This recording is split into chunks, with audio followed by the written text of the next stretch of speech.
Now, while one of these devices is keeping to the design language from last year, the other one is making a very drastic change. The Samsung Galaxy S7 might look a lot like the one from last year, but a new feature is coming back from the original Galaxies, and that is the microSD card slot, which is now part of the SIM tray. But ultimately, this is the same metal frame and dual glass panel design that we saw from last year, only this time, both the S7 and the S7 Edge will also have edges on the rear. Now, this makes the phone sit very nicely in the hand, and if you used the Note 5 and knew that this was a nice ergonomic feel, then you now have it in the smaller and much easier to handle 5.1-inch Galaxy S7. On the other hand, you have the LG G5, which looks vastly different from the one we had last year. The power button is still on the back, but now that houses the fingerprint reader, and this metal body design is pretty much just a unibody, but still is able to have a removable battery. Now, we will talk about the modular design of the LG G5 in our first look extensive video, but ultimately what you do is you actually slide out the bottom panel, and you are able to take out the battery itself, snap it off, and then add it to new modules that will add functionality to the experience of the LG G5. Aesthetically, it's really your choice. If the Galaxy S7 feels way too familiar to you, at least the LG G5 is starting to think outside of the box. And even if that might be at the detriment of those who loved the LG G line's design, at the very least you're getting some new features in the G5 that are outside of the norm. The Galaxy S7 is still ergonomically better in this particular comparison because it sits so nicely in the hand due to the curves on the back of the phone. Now, both displays on here are bringing always-on display technology and features, and basically what that means is that when locking the phone, you will have a display on the screen that will still show the time or any other pieces of information that are available. In both cases, however, though the Galaxy S7 provides a little bit more control and a few more features in terms of its always-on display, it is still rather limited, and in the case of the G5, you could put a signature on this particular feature, but it might get cut off because it can only handle so many characters. But nonetheless, 5.3 inches is what you get in the LG G5 in an IPS construction, Quad HD of course, and the AMOLED on the 5.1-inch sized Galaxy S7 provides the kind of colors that you would want out of a display if the punched out colors of the AMOLED really speak to you.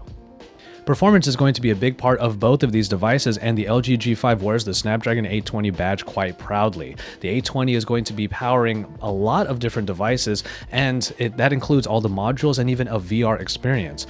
On the other hand, the Galaxy S7 is of course going to be powering a number of peripherals also like the Gear VR, but at our meeting today, Samsung, true to form, was keeping pretty mum about whether or not it was the Exynos 8890 inside of their devices. And we will be able to confirm that later on, and we do think that it is indeed going to be that processor as the rumors have been claiming. But even then, the performance already feels quite good on both of these devices, and everything has been heavily streamlined. In the case of the Galaxy S7, it still feels like the TouchWiz of yesteryear, and it has a lot of the features kind of hiding in plain sight. As you go to the settings, you find that a lot of advanced features are available. But if you get into one particular setting in the Galaxy S7, there is a Galaxy Labs area where you can actually turn off the app drawer. Instead, just move all of the icons to the home screens, and that's where they all live.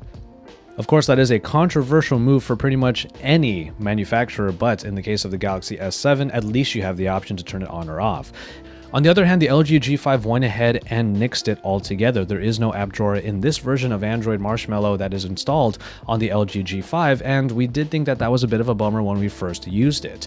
What LG did say, however, is that market research showed that a lot of people are looking for more streamlined and simpler experiences on their smartphones, and eliminating the app drawer also eliminates a few of those confusing and convoluted menus that would be used if you were trying to uninstall, remove, or just move icons around. But still, between these two operating systems, it's a little bit of a toss-up. While Samsung, however, did keep a lot of the features inside of their TouchWiz, LG has been trying to really streamline the experience, and certain features like the Q Slide are no longer available. So if you want even more features and, let's say, multitasking features on the Galaxy S7, it might provide even more functionality for you over the LG G5. Both devices also have fingerprint readers, and they're just located in different places but have the same exact way of triggering them. The power button on the G5 is on the back, and then you leave your index finger there and it will activate. But the home button, the iconic home button rather, of the Galaxy S7 is here and a little bit more flush with the body so that you're able to just press the home button, leave your thumb there, and then it is able to unlock. And in hardware, both of these phones have a lot to give, but the Galaxy S7 keeps things fairly conventional. You have all of the different connections available within, but power consumption has been given a huge boost because the Galaxy S7 comes with 3000 milliamp hours already available. Now, it also provides wireless charging, which the LG G5 does not. However, both phones are able to use quick charging in order to get the batteries up to speed in little to no time at all. But the LG G5 takes the crown in hardware solely because it is an expandable experience. Pop out that bottom panel and remove the battery, and you can put the new battery into a new module, which will actually put more functionality onto the phone. This was shown in a couple of main examples, including a hi-fi audio DAC that could be put on the bottom to enhance the audio experience with hi-fi audio, or a camera module called the Cam Plus, which is basically a camera grip that adds even more battery to the entire experience, and provides hardware buttons for the camera experience, like a shutter button, a video record button, zoom, and just a way to trigger the camera from anywhere in the phone. This is a very out-of-the-box way of thinking for the LG G5, and if functionality over form is definitely what you're looking for, then there might be more to offer in the LG G5 over the Galaxy S7.